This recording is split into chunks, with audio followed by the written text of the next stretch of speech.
Hey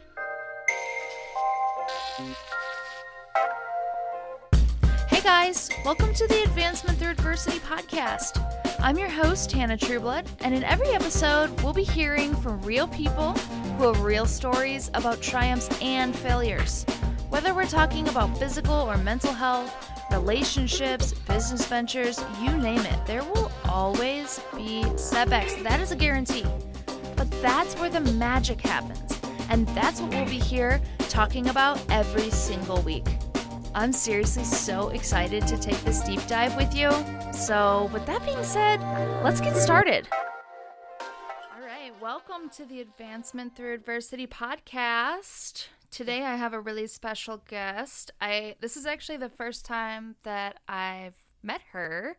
She came to me online. We met during COVID, and now it was so funny. We feel like we've known each other forever. I know, right? And, to meet you for the first time. But so this is Lauren Lamb. She is a Beachbody Coach. She's like a mindset guru, just awesome parent, all around rock star. So I'm glad to have you here. Oh my gosh, I'm so excited for this. Thank you so much. Yeah, this is going to be a good time. So first, I want to hear from you, kind of your introduction, like where you came from, what's your backstory, how did you get into what you're getting into, all that good stuff. Yeah, absolutely. So pretty much I was born close to here, but pretty much raised in Valparaiso, Indiana. Lived here for as long as I can remember. We moved here when I was in kindergarten, I think.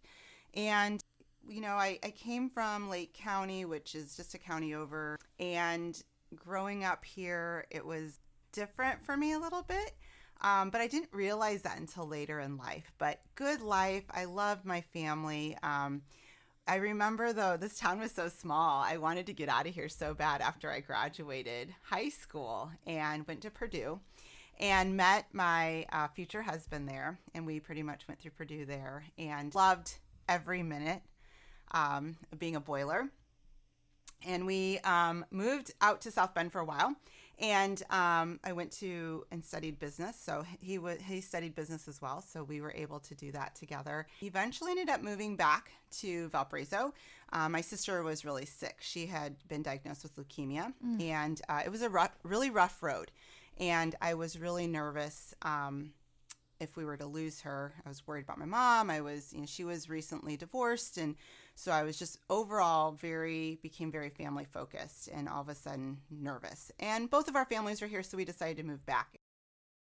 It's just so crazy, I think, how things work, because, you know, I look back and I think, oh, I just wanted to get the heck out of here, and the blessings that came our way from moving back. My sister's doing great, so that was such a blessing in disguise. We got back in close with our family and tight again, and they actually live, like, my mother-in-law lives one block away from me in one direction, and my mom and stepdad live one block away from me in another direction. And so we moved back, and we were able to build a house and start a family, and started our careers in the right direction of what we thought was the way life, and I'm using air quotes, the way life is supposed to be, right? Like, you grow up, you go to school, you get married, and you get the job, and you have the kids, and you have the white picket fence, and you live happily ever after.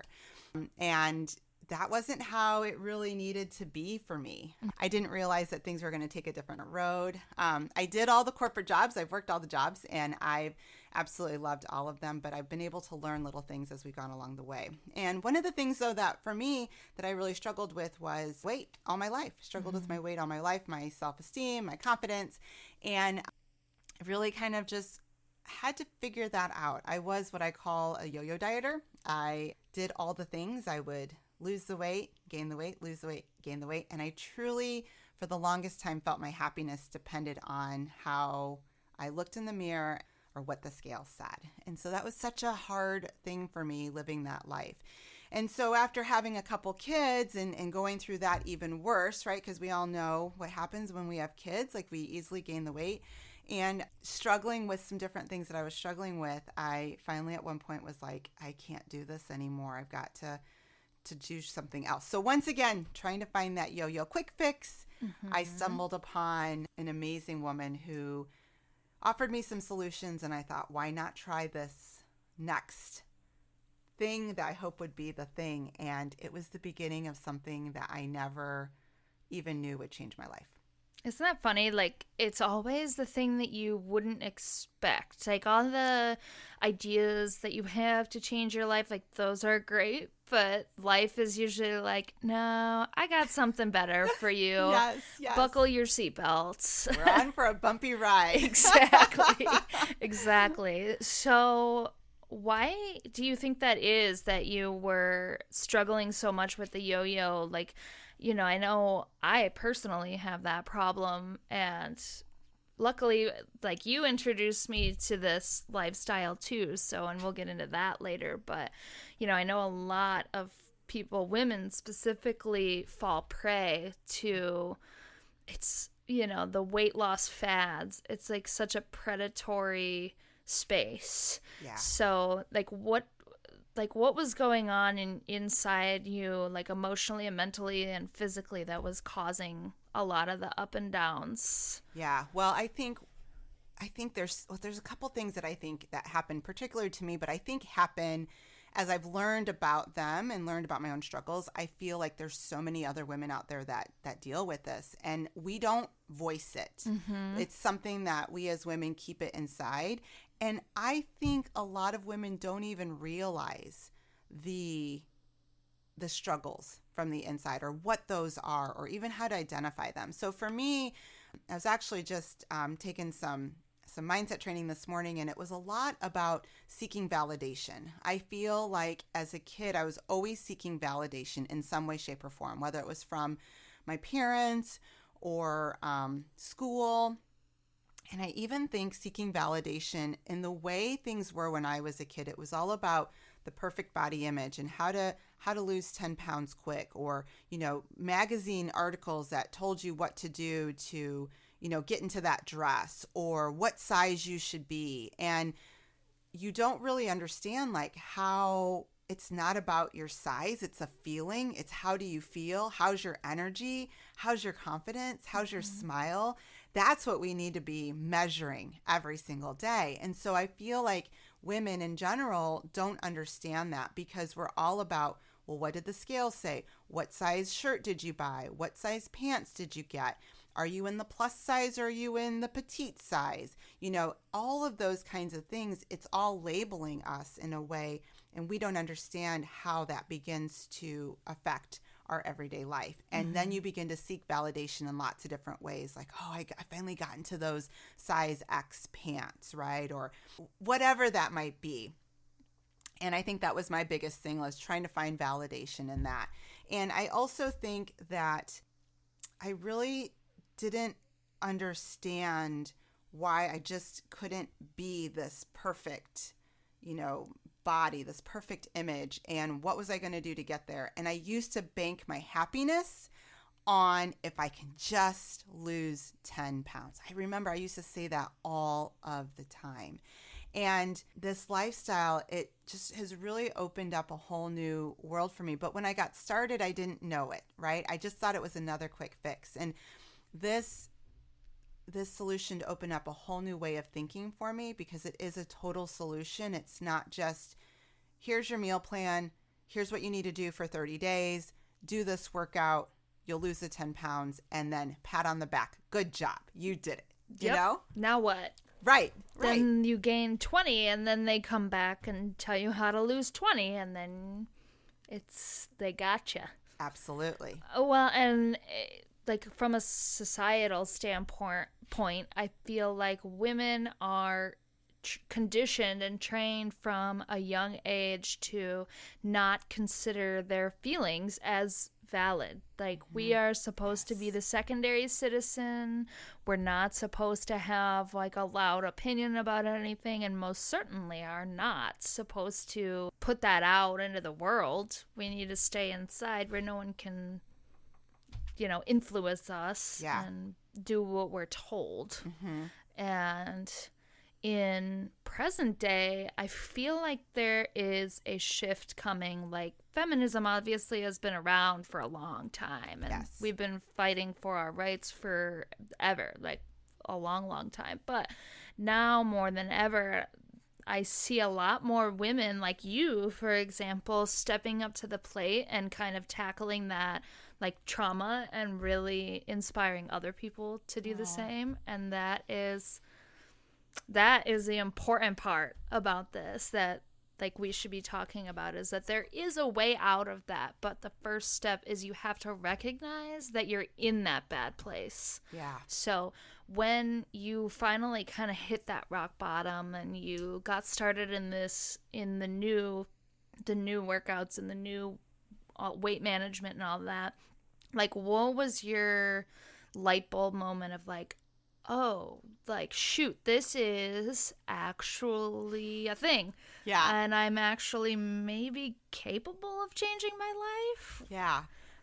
So in this lifestyle, one of the things we really work on is mindset and growing from within. This solution is more than just losing weight. It's more than just learning how to eat better. It's about that feeling. It's about believing in what you're capable of. It's about understanding where you came from so that you can be better every single day. And one of the pillars we talk a lot about is that personal development.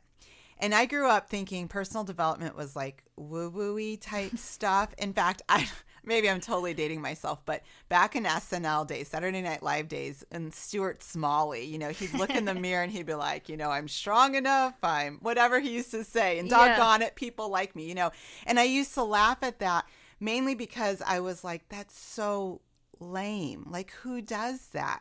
But in reality, more of us need that, because I'll be honest to say that I would bet most women, when they get up and they look in the mirror, the first thing they do is criticize how they look, something on their face, their body, something like that. We don't ever look at ourselves in the mirror and smile and be like, you are freaking awesome. Mm-hmm. And so in this whole journey, that whole personal development piece, I really did look at it like, I have to do what? I have to read what? Like, what do you want me to do? Like, okay. And that was a really hard road for me to go down, because I feel like, and you talk about going down two different avenues. Mental health is something that's so pushed under the rug, right? And that is something that own self-belief, that self-confidence toes that line of mental health on how you feel about yourself. And so the books that are out there, I don't think people realize the wealth of books that can really help you to be like, I can do this. Mm-hmm. Like, this is going to help me kick some booty in life. Like, that's really hard. So I feel like finding that path and finding the books that talk to you, finding that road, whether it's podcast, audio, digging into a physical book, that was probably what was like, okay, game on, because I realized that it was something. And my husband will always say, like, he'll always tell and I think it's so funny, because he'll be like, it was like one day you woke up and you're like, I'm going to be positive today. And I always laugh at that, because I'm like, I don't think I ever woke up feeling that way, but okay. But it was like, your mind is a muscle that you work every day. And it's just like, if you want, better biceps, you do curls and you do all these different, your mind is the exact same way. If you want your mind stronger, if you want it to be better, if you want it to believe in what's capable, you have to work that mind every single day. Mm-hmm. And so it was when I finally started to do that and read and listen and say affirmations and actually start to envision what my life could be like, was when I started to believe it in my heart. Because your mind, it's programmed to protect you from fear. That's what your mind's, that was what it was back in the cave days, right? It was, you're looking to rest and eat and protect your family, right? Yep. And so if you're out there doing it and a tiger comes up or a lion or whatever, you're protecting them, or you're ensuring that your safety is key. That was what fear was there, so that you can start to protect yourself. Mm-hmm. Well, that's how fear is in life. Anything that comes that might push you in a direction that that's really scary, you back away. And so if you tell yourself you can't do it, or look at what you are, whatever you say in your head, that's your own worst enemy, because you're just going to protect yourself and you're going to put yourself back in that comfort zone so that you don't. But we have to grow out of that. Yep, that's definitely true. What you were saying about the fight or flight, fear is valid, and just like stuffing it away and not acknowledging it is almost more dangerous than the fear itself. Yeah. Because you need to recognize not only that the fear is there, but why it's there. And I think that was such a pivotal moment for me when I realized, okay, instead of just ignoring the fear and just like plowing through all speeds ahead, I need to take a second and sit with that fear and then like work through that and figure out exactly how. And that isn't like days and weeks always. Sometimes that's literally happening in a matter of seconds. For sure. Yesterday, for example, I went to the park with my son and I was like, oh, there's no one here. This is perfect. I can get my workout in outside while my son is playing. I'm like killing 10 birds with one stone on this one. And then right as I was setting up, people showed up at the park and I was like, oh no, I can't do this now. This is going to look weird, blah, blah, blah. And like the fear of being judged started kicking in. And then I just stopped and I was like, wait a second, this guy is shooting hoops. He doesn't care what I'm doing. I don't care what he's doing. These guys over here are playing tennis. Nobody cares. And if they do, that is not my responsibility to hold and take in what they are feeling. That is not so well mine. Said. Yes. And then I did the freaking workout and it felt so good. And I carried that throughout the rest of the day. Like everything I did the whole day, I exuded confidence, and it stemmed from acknowledging the fact that I was afraid of being judged and working through why it didn't matter and why it was okay if I was judged. I love that. It reminds me of, so I'm a big Judy Holler fan. She wrote the book Fear is My Homeboy, and she talks about fear experiments. And that legit, like we need to do more of them, but that exactly is something that would stop so many women in their tracks, right? And they would resort to like closing their computer or turning off their phone and just sitting there with their son. But you're right. Most people, they're not focused on you. They're focused on themselves. And I think, though, that we're always so worried about other people judging us. But you're exactly right. If you want to judge me, if you want to think, that's on you. But I'm going to be over here rocking my life. I love that story. I think that's so awesome. Hey, I hope you're enjoying the show so far. I just wanted to pop in and thank you so much for being here. But I also wanted to give a quick shout out to my friends over at Dagger Mountain Roastery. They just opened up their new lobby and you've got to go check it out if you haven't already. It's such a great place to get your coffee. Like the staff is amazing, the decor is beautiful, and obviously the coffee is delicious. Look, this is not a paid sponsorship or anything like that. I just really love their coffee and want to spread that good word. Anyway, back to the show. So let's kind of go into, so you said that you were working the corporate jobs and you were doing that and you were living, with the life that you were quote unquote supposed to. And then what happened? So when I started this journey, I was working full time. And like I said, I really just started to lose the weight. It was just something extra. Never knew it would become even more. Never even knew there was an opportunity for it to become more. And as I started down the path, my coach reached out to me and said, you can get this at a discount. My shakes and my superfoods and my supplements every month. And I'm all about a good deal, right? Like who isn't? And I'm like, okay, well, what does that mean? And she's like, well, you just need to become a coach. And she's like, and at the time too, I was doing a little bit of running, dabbling in a little bit of running because before my husband and we were both athletes growing up. So this is why I think this story is kind of funny. But he used to tell me, just run. If you run every day, you can eat whatever the heck you want. Like, it's totally okay. And I'm like, okay, but I have to run? He'd be like, yeah, just run. I'd be like, okay. So she said to me, she's like, you're really motivating in your running posts. And I'm like, motivating? I'm just trying to get through it, right? Like, there's no way I could quote unquote coach anybody. Like, yes, I grew up an athlete, but that is not my forte. I don't like to work out, right? Like, I'm a late night appetizer cocktail type of girl, right? Like this is not my jam. And she just kind of was like, totally cool, just keep going at it. And so I just kind of kept doing things, but I signed up as a coach for the discount.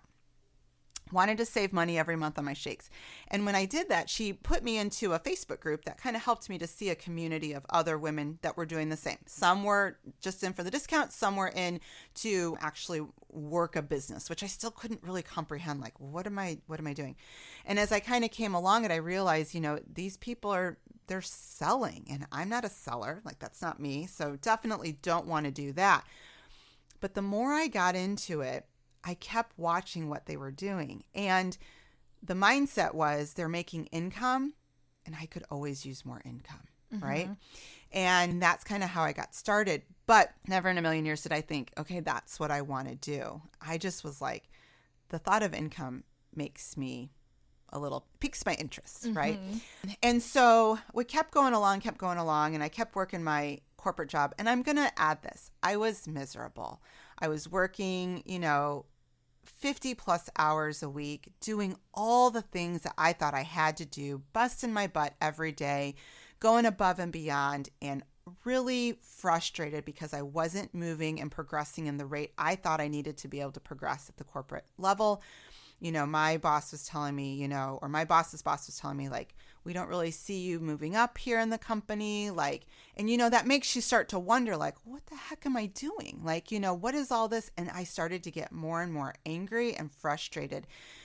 And I look back on those days and there's no wonder I wasn't moving forward because my attitude, what I was doing and checking off the boxes, but I wasn't doing it with the right heart. I wasn't grateful for where I was at. I wasn't leading from service.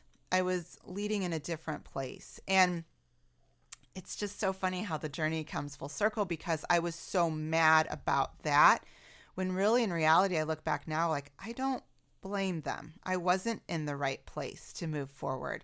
But it took me a little while to figure that out. So, going down my journey, I decided to become a coach and I decided to have this become a part of my life. And really going back, it was because of the income, the potential of this income. And through the community, I realized and saw so much more.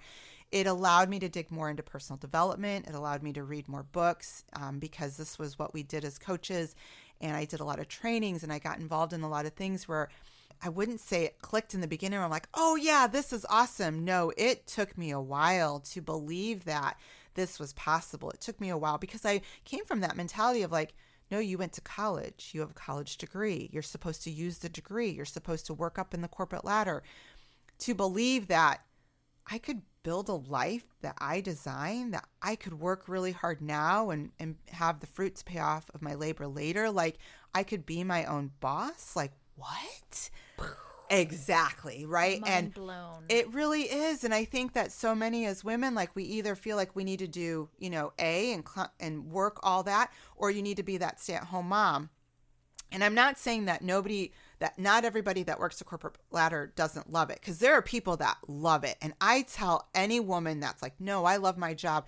I want to do this thing, this girl, you rock it and you go after what your dream is. Because if that's your dream, you do it. I was not happy where I was at. And I just knew I was meant for more. I couldn't figure out what it was, though. I didn't necessarily know if it was going to be coaching, but I just knew like where I was at, I was not happy. So I knew I didn't need to make some changes. Yeah. So you say it took a long time. How much time were you kind of resisting the change and like opening up your mind to the real potential and all of that? How long were we talking, like weeks, months, years?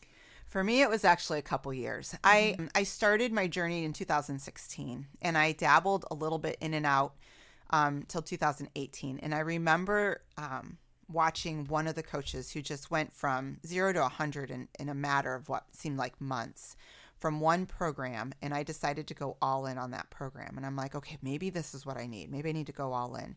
So my husband, he's literally always been my biggest cheerleader. even on every crazy scheme I have or idea. He'll be like, all right, let's go for it. I said, I want to go all in on this program. He's like, I do too. Let's do it. So we went all in on this 80-day program, and we lost, between the two of us, the most weight we'd ever lost ever.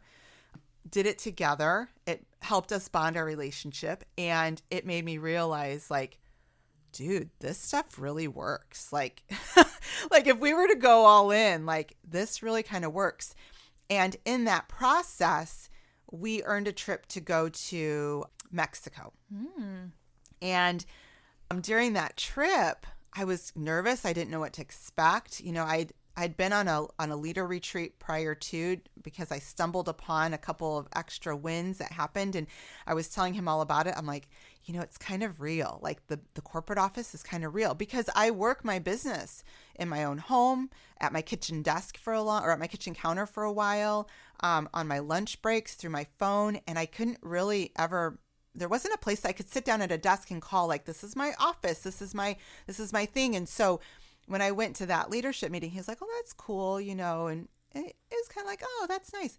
When we went to Mexico and we flew into Cancun, and this huge sign that pretty much was, this airport's filled with Beachbody people, and this huge sign says, welcome, Beachbody. Oh. My husband was like, this is kind of cool. And we take this bus to our resort, and it was like the welcome mats were laid out. And he's like, holy smokes, this is real. And I'm like, right? And so it started to kind of begin the wheels turning, like, maybe I could do this. Maybe I could make this like just a part-time gig, you know, because I wasn't ready to give up my full-time job. Like, that was still really hard to even fathom, making full-time kind of income money. But it was like, maybe I could. Maybe this could happen. So that was in 2018. And then it was like, just once the wheels started going, the momentum picked up. The more, you know, the more I pushed the boulder, the more it started to go. So. Wow. That's awesome. Yeah. Gosh, I love hearing that. Like, I actually get kind of chills thinking about it. Because when I got into real estate, it was kind of the same thing where I was like, oh, you know, this will be a part-time gig, whatever. I'm just going to do this on the side until... And then I got into it, and I was meeting these people who are making like hundreds, plural, of thousands of dollars a year doing this thing. And I was like, wow, like maybe I don't have to be a server or like a manager at a coffee shop forever. I couldn't even imagine leaving those jobs. And I was making barely enough to get by. And I thought that was what you did when you don't graduate from college. And when you're a teen mom, you just sit at the bottom of the barrel and just collect the spare change, and that's it. And it's truly amazing how internal monologue determines, like, you are exactly what you say you are. Oh. If you say that you're like a piece of crap and that you're not gonna amount to anything, you're not gonna. Yep. And if you wake up and look at yourself in the mirror and say, gosh, like, I look terrible, you're gonna feel terrible. Absolutely. But if you get up, and even if you feel terrible and you look in the mirror and you say, I feel great, I don't care who you are or where you're at, try that and tell me that it doesn't make you feel at least a little better. Absolutely. I mean, there's power in what you say. Oh yeah. Like, look at yourself in the eyes and just say, I feel great. Even if you still feel like crap after, you're going to feel a little better. And that is such a big thing that people don't want to address. Yes. Is like, you really do, like, you are the author of your story. So when you went full time, that was during the pandemic, right? Yeah, it was. It was in June of 20. Do you ever feel like we're kind of like, what year are we in anymore? 2020 was when I went full time. Because I remember when I first met you, you were still, like, you were talking about starting the work from home thing, and then it just kind of happened. So it's kind of funny how when I met you was like right at the tip of your iceberg, essentially. Yeah. And then you went for it, and you have not turned back. No, in fact, I feel like I've kind of turned another corner along the way. But yeah, it was a hard decision, one that, I definitely had to look at with both me and my husband and to do it together. But there was a little drive in the fact that my daughter was going in to be a freshman, and I've worked so many years that I missed seeing her grow up. And I'm the type of a woman that can cry at a Kleenex commercial. So thinking about her leaving my house in 4 years can get me real emotional if I really sit and ponder in it. Yeah. And I was like, 4 years, like that's nothing. That's going to fly by. And to be honest, in those 4 years, she's going to get her license.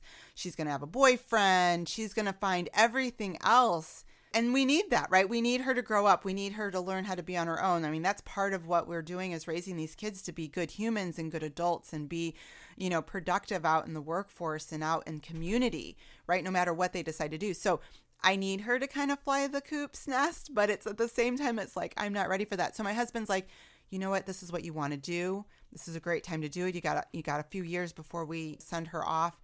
Let's do it. And so I was forever grateful that he encouraged me, because it did take a little bit of a leap of faith to say, okay, let's do this. Mm-hmm. Burn the ships is like the term that I like to use. I love that. So like you just kind of do it and you make it like, this is what I kind of have to do now. And now we're doing it. And then, when you're doing things purposefully and you are doing things that align with your morals and what feels good to you, the success and the money and all of that stuff comes. It does. Yes. And like, to go back to what you were saying, how you were not like leading with purpose and intention and heart. You were just kind of doing the motions and clocking in and clocking out, and that was it. And that's why you weren't advancing. And now that you're in this position to do essentially what you want and what you love, which is helping people, like you have exploded, like mentally, emotionally, physically, financially, like all of it. And not to mention, like you're talking about how you missed a lot of things with your kids because you were working all the freaking time. Mm-hmm. Now you're here with them and they can see what you're doing and be inspired to be good humans and to follow their path, because they see, oh, if mom did it, then I think maybe I can do it. Yeah. So what kind of advice maybe do you have for a working mom who is wanting to pursue a passion of theirs, but it is afraid of taking that jump because they don't want to, lose it all? And like, what advice do you have for that mom or dad? So it's kind of, it's such a, oh gosh, it tugs at my heartstrings, because I think that there's a lot of people out there that are just doing the motions and on the hamster wheel, on the 9-to-5 hamster wheel, because this is what we're supposed to do. I have to provide for my family. And having that thought alone is enough to say, okay, take a step and think about what it is that you like to do, what it is that makes you happy. I was actually just listening to a podcast this morning with Gretchen Rubin, and she talked about what was the thing that you did when you were a kid. What did you play for fun? Because a lot of times there's something in that breath of fresh air that really helps you to be like, that's so fun.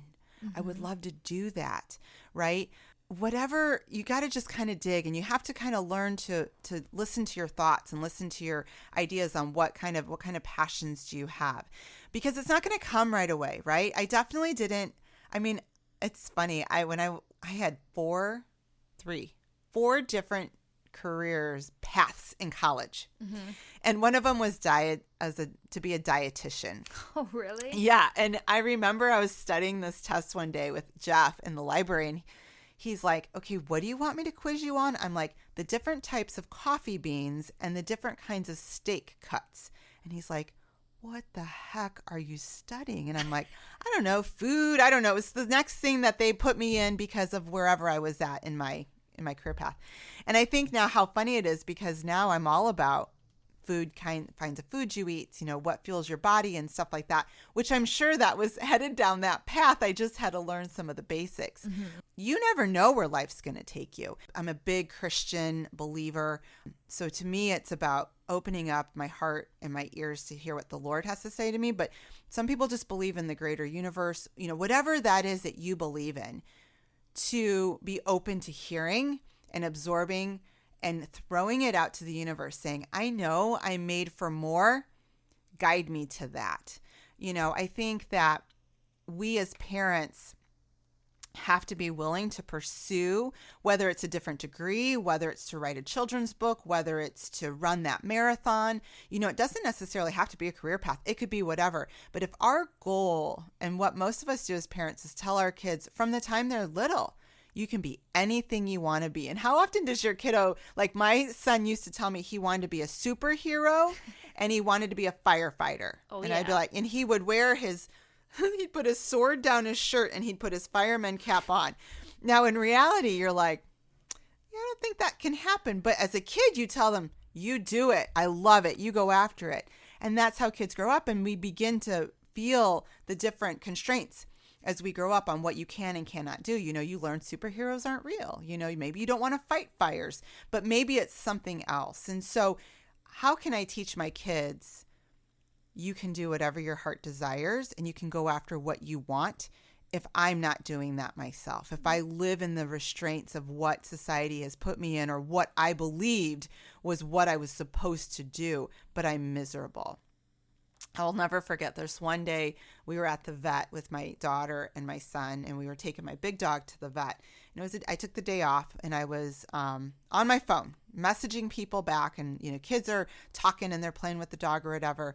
And I messaged someone back a message about joining my group, and my daughter looked at me. She was 12 at the time, and she said, "Mom," and I said, "Yeah, babe." And she goes, "Do you remember who you were before Beachbody?" And I kind of set my phone down and I looked at her, and because I'm thinking, what is she talking about? Like, what does she even mean?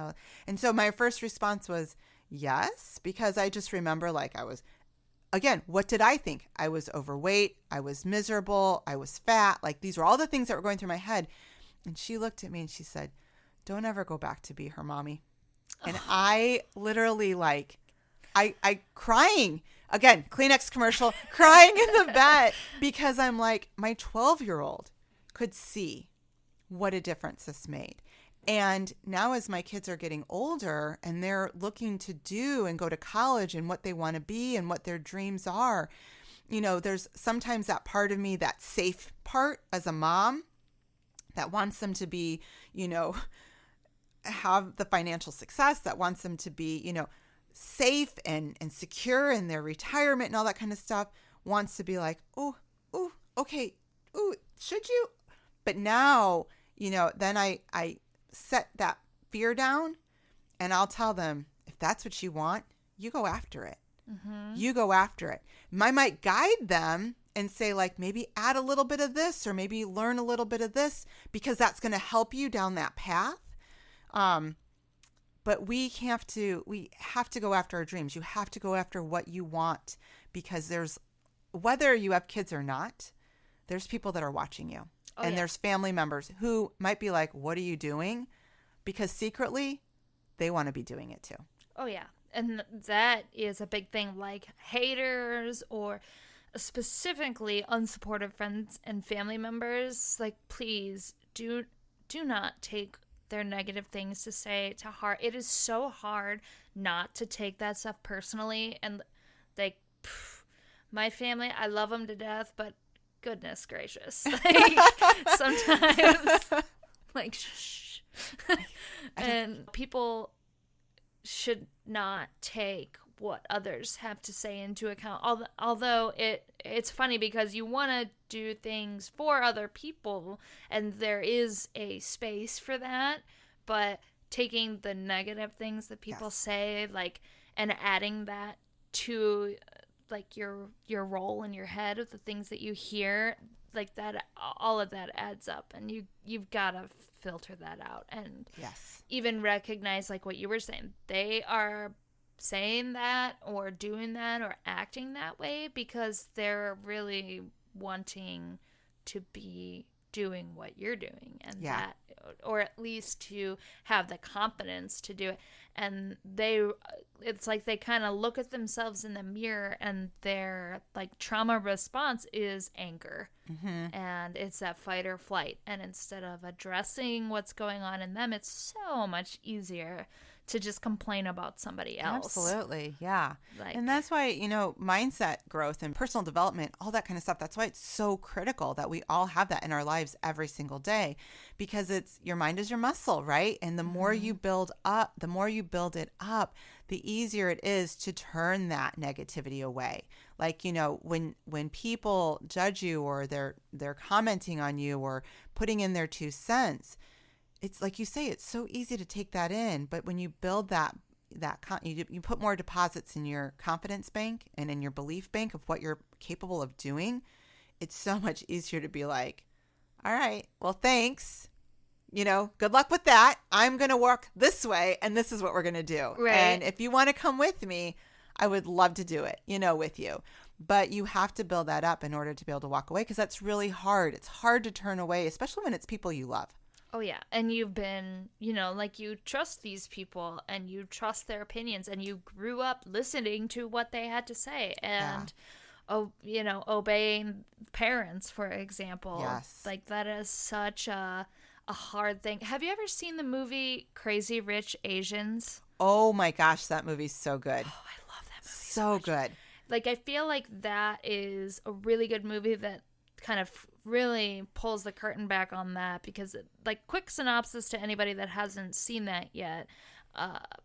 Basically, this girl has a boyfriend. He invites her to his home in Singapore to meet his family and go to a wedding. And she's like a professor in New York. And come to find out, he's part of like one of the richest families in Asia. And it's like a whole just cluster mess over there. And like, she was raised by a single mom who was an immigrant from China, and she kind of taught her to go after and, do your own thing and do what feels good. And that is like really looked down upon by this family. And they talk about how Americans are so frivolous with their passions. And it's kind of funny because, like, as a parent, you want what's best for your kids, and you really believe all the way down into your depths that you are doing what's best for them. Yeah. And I think that movie really kind of shines a light on that situation. And not even just in like Asian culture. That's right. Everywhere. Yeah, like for sure. It's like American families are like that too.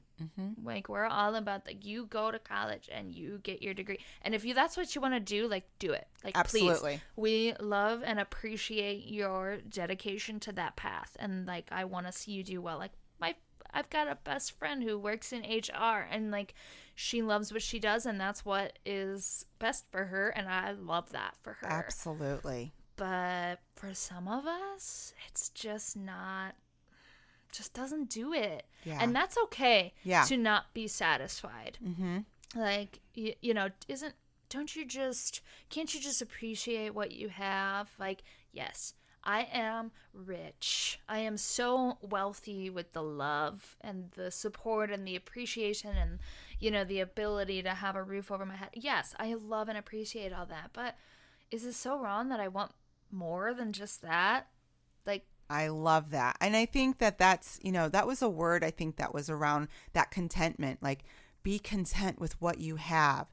And I remember hearing that for years. And yes, there's some truth to that, right? Be happy with where you're at. Be happy with what you have right now. But be hungry for wanting more. And there's nothing wrong with that. To be grateful for what you have, to me, is gratitude. It's a much better word than content, because content means that you're happy to stay as status quo. Like, this is good enough. And is that how you want to live your life? Good enough? Or do you want to like live it on freaking fire? Like, do you want to have a passion? There's been so many studies that show like for people that are in nursing homes and they're nearing the end of their lives, and people ask them, if you could change one thing, or, if you have one comment that you want to say, what do you say? And most of them say they regret something. So what are you doing right now so that you don't regret things in the future? Like, I want to live my life to the fullest so that when it comes my time, I can say, that was a dang good ride, you know? Yeah. Oh, yeah. And that's like really true. Like, and it's funny because I was actually going to bring that up. Do not be that old dying person in their bed wishing they had done more, or wishing that they had something more to give to the people that they're leaving behind. 100%. And you, trust me, do not want to be in that position. And it's not even like, you don't even have to be 90 to experience that. Anything could happen at any time. You could get in a plane crash tomorrow and be in critical condition and be like, shoot. Yep. I missed out. You have the opportunity to live every single day of your life like it's the best, most amazing time of your life. You don't have to do anything. Like, you can do everything or nothing. Like, and whatever you want to do is the most important thing. Absolutely. Like, I love that. Hey, it's Hannah again. If you're looking for a grocery delivery service, I highly, highly recommend Hungry Root. They're not paying me to say this. I literally just really like what I've gotten so far. I want to share that with others. It's super easy to put together the grocery list because they do it based off recipes that you can pick. And you can filter those recipes and the a la carte items based on your dietary needs and restrictions. So it's very affordable, it's easy to use, it's really convenient, and the food is delicious. Make sure you check out the show notes for more information. Gosh, like, I feel like I can talk to you about this for like 9 hours. I'm really glad that you're on this podcast today. Thank you. This is good. And like, I'm feeling like your energy and your flow. Like, I felt that from you just off of social media and just like watching your posts and kind of being involved in the Beachbody thing with you and like all that stuff. But to be with you in person, it's funny. It's like, have you ever played Super Mario? Yes. Like, when you get the star. Yeah. And it's like, you're like all over. Like rainbow, and like it's the crazy music and you're doing flips and like getting to, like, that's like what I feel like. I feel like being in your presence is like eating that star, and like I'm just like lit up and ready to go. Oh my gosh, you're so awesome. I feel like your mindset is so inspirational, and to know that thanks. you are so open to the world and sharing your struggles. Like, that's part of why I started this podcast, is because everyone wants to talk about what they did right and how amazing their life is, but we need to sit down and talk about what's wrong. Yeah, for sure. And you can't, really appreciating the bad stuff helps you appreciate that good stuff even more. Absolutely. And you are like the shining example of that. Like, to look Thanks. back and say, I kind of sucked for a little bit there. But that's good. That's good. It's kind of good to suck, because if you do something not correctly, or if you're unhappy, finding that happiness and going on that journey is so much more enjoyable. 100%. One of my mindset coach, he talks a lot about how when you go through life isn't happening to you, it's happening for you. Mm-hmm. So there's always a message in the mess that you go through. You got to take it and you got to learn something.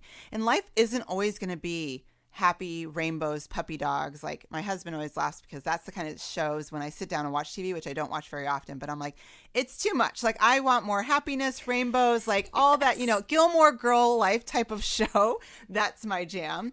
But life isn't always going to be like that. And so what do you learn from it? What do you learn from what life gives you? Because life isn't happening to you, it's happening for you. And had I not struggled with some of those things as a kid and as a young adult and through work, I don't necessarily know if I would have ever learned the message that I had to learn. And I think that that's so applicable, because we all need to realize that things are going to be thrown at us, and how do you take it? Right. And I always talk to my son about that as he's starting to learn baseball. Like, he'll be like, those curveballs are nasty. And I'm like, yeah, They are. And that's how they come in life, right? We've got to learn how do you handle it? Do you jump out of the box or do you go in there ready to attack it? Mm-hmm. Exactly. Sports is a great place to learn that, because if you think about the most famous baseball players, basketball players, like, they miss more than they hit. Yep. But we don't talk about the times that they miss. And we don't talk about the hours and hours in the gym, conditioning, practicing, like all that, like, unsexy stuff of, well, and I'm sure your son, like, getting into sports is already experiencing that. Like, sometimes he probably doesn't want to go to practice. That's true. He just wants to sit and play video games all day, right? Yeah. But he goes anyway, and then what happens? Right. He has a good time, and he gets better, or he, like, totally flubs, right? And then learns from that. Absolutely. I mean, the amount of time he spent on the field, in tackle drills, or the amount of times or the hours he's spent in batting cages, it's unreal. But that's what helps him when he's up at the plate. That's what helps him when he gets into his stance and he's ready to go. He's learning as he's getting older, that he loves to play video games. Like, yesterday was his off day, and so it was so nice to see him chill and stuff. But, like, when he got up this morning, we were on our way to school, he's like, I'm ready for football tonight. And I'm like, all right, let's go. That's how it is. That's how we learn. You're exactly right. And that's exactly what life is about. It's a lot of unsexy things that happen in the background. It's a lot of building habits, building routines. That's a lot of what I've done. I've spent the time doing that, reading the books, listening to the podcasts. Sometimes I would like to sit and chill and watch an entire series of Netflix that everyone's talking about, but I know that that's not going to do anything good for me, right? And so you have to put in the time and the effort, and that's what helps build those muscles and builds that memory and builds that commitment and that response so that you can take on whatever comes your way. Right.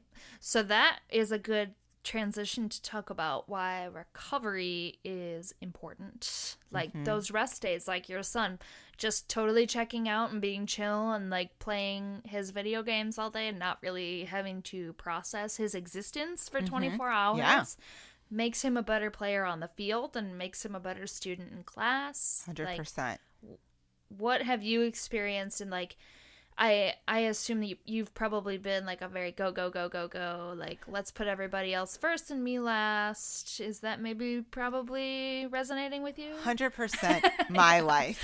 Yeah. 100%. And to be honest, I think that's most women. I think, my big thing right now is telling women, like, I feel like the way society is and the way we are conditioned as women in general, whether you're a full-time employee, a mom, a wife, a partner, a best friend, a sister, a daughter, whatever you are, you always have a running to-do list. And how many times will you mark off one and add 3 more?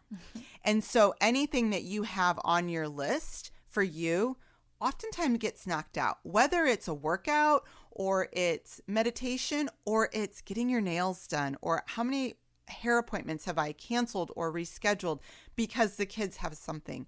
We always put ourselves at the bottom of the list. And you have to take that time to fill your cup up first. I mean, it's so simple. You hear this all the time. You can't run on an empty cup. Or like when you're on an airplane. I used to get so mad because they, back before I even was on this journey with my kids, and I fly with my kids, and they'd be like, ma'am, make sure if the oxygen mask comes off first, that you put it on yourself first before you put it on your kid. And I used to look at them and be like, okay. And I'd roll my eyes because I'd be like, if I'm saving anyone, it's this girl right here. Like, this girl needs to live. I don't need to. I'm not a priority. She is. Well, and it comes down to, like, I can't put my mask on her if I can't breathe myself. Yep. And so we have to take that time to self-care, to love on yourself. It doesn't necessarily have to be a workout. It could be a walk outside. It could be reading. It could be whatever it is. Could be lounging in your pajamas with a bowl of Skinny Pop and a cocktail and being like, I'm going to watch, whatever crazy show is on right now. Yep. That, you have to take that time that you need to unwind, to focus on you, to fill that cup back up. Because then when you're ready to go back into that mode of whatever, insert, mom, wife, employee, insert word, you're going to be 100% ready to go. And it's that way for everybody. Taking breaks, like vacations, for example.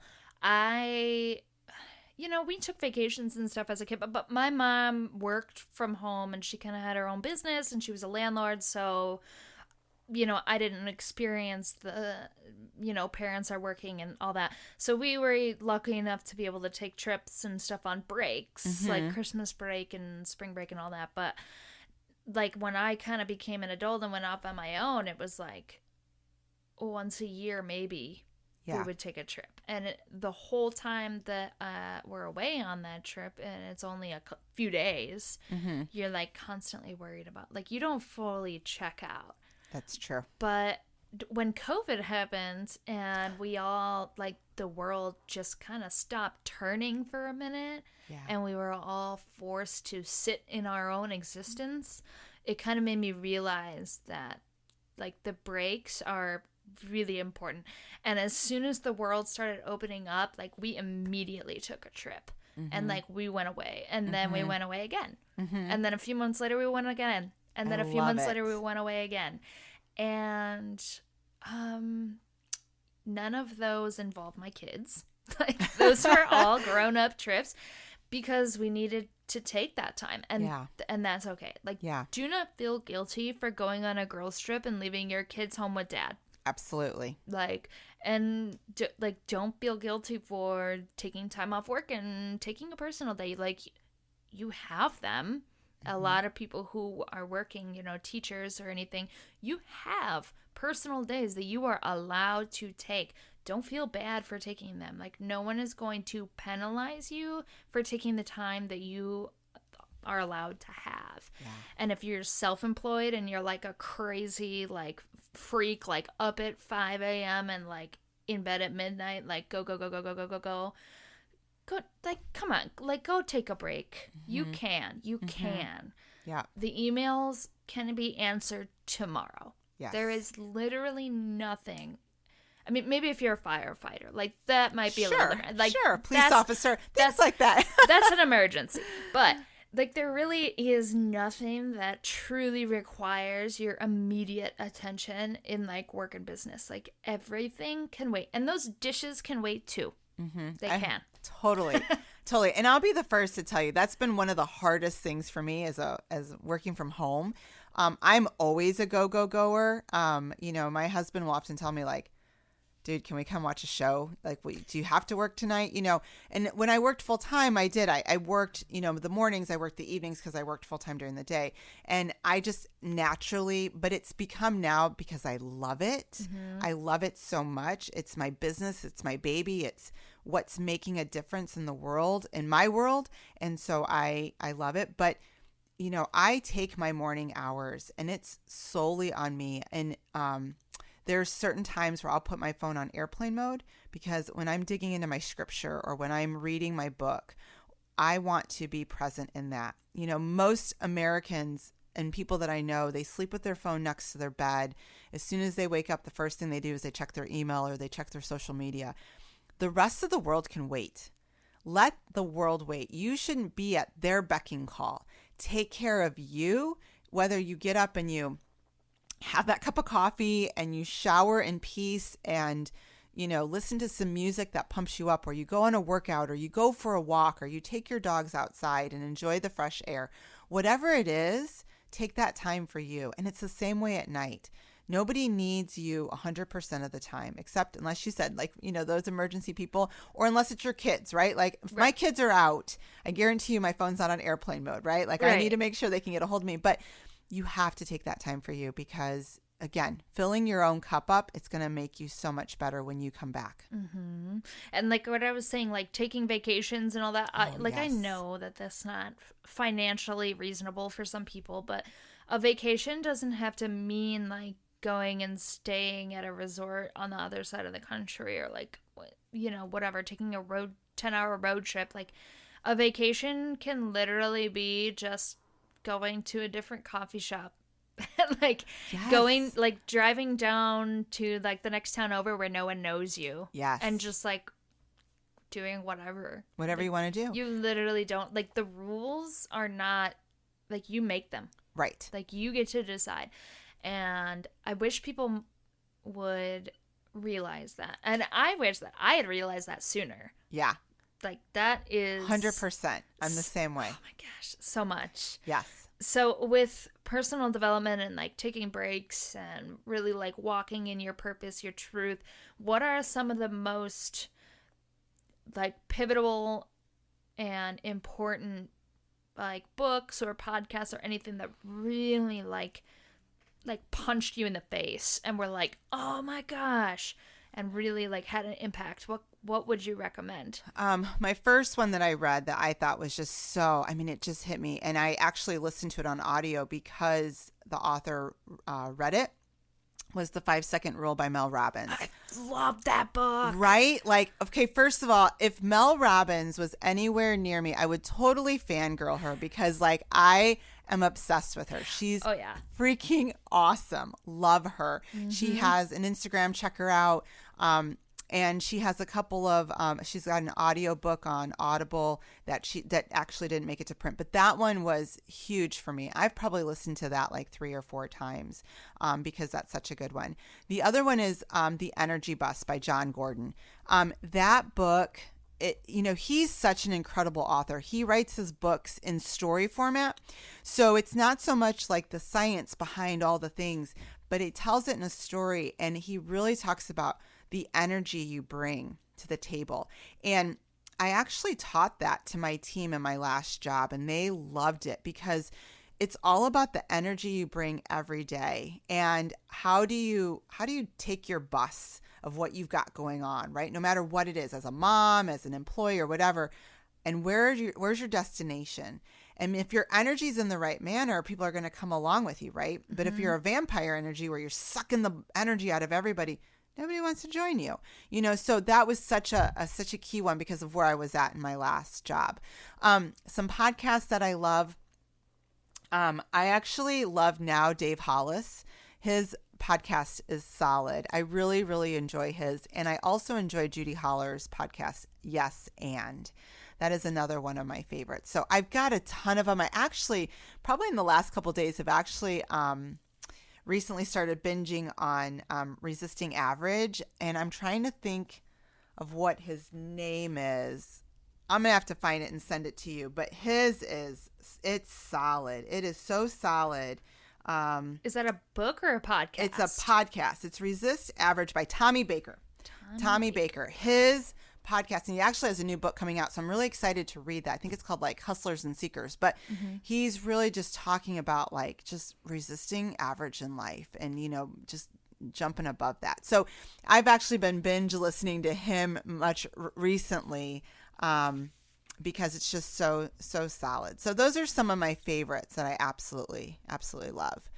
I love Mel Robbins. Oh man, she just lights me on fire. I've known of her and I've followed her on social media for a long time, but last month, I think it was, I used my Audible credit to finally buy the 5-Second Rule, and oh my God. Right? Oh yeah. Solid. It's made such an impact in so many ways. Like 5, 4, 3, 2, 1. We're doing a podcast. Yeah. Like literally, like, thank you, Mel Robbins. You are hearing my voice now because of the 5-Second Rule. Yeah. No, I totally love that. And it's applicable to anything. And it's such a simple tool that you can teach children. You can just apply to your life today. Yep. So.